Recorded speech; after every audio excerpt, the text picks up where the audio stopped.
ঢাকার দোহার উপজেলার আউলিয়াবাদে এক বিয়ে বাড়িতে চাঁদা নিতে এসে জনতার হাতে আটক হয়েছে নেপাল নামে এক যুবক।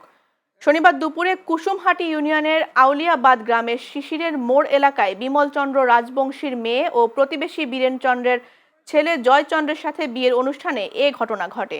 জানা গেছে, এলাকার চিহ্নিত কয়েকজন মাদক ব্যবসায়ী অনুষ্ঠানস্থলে এসে কনের পিতা বিমলচন্দ্রের কাছ থেকে 10,000 টাকা চাঁদা নিলেও আরও 6,000 টাকা দাবি করেন। এতে অপারগতা জানালে মাদকাসক্ত দলটি বিয়ে বাড়ির বিদ্যুৎ সংযোগ কেটে দেয়। এ ঘটনায় স্থানীয়রা এগিয়ে এসে চাঁদাবাজ দলটিকে গণধোলাই দেয়। পরে পুলিশ এসে অভিযুক্ত নেপালকে আটক করলেও বাকিরা পালিয়ে যায়। দোহার থানা ভারপ্রাপ্ত কর্মকর্তা মোহাম্মদ আবু বক্কর সিদ্দিক জানান, আটককৃত নেপাল চিকিৎসা শেষে পুলিশি হেফাজতে আছে। এ ঘটনায় মামলার প্রস্তুতি চলছে এবং বাকিদের গ্রেফতারের চেষ্টা চলছে।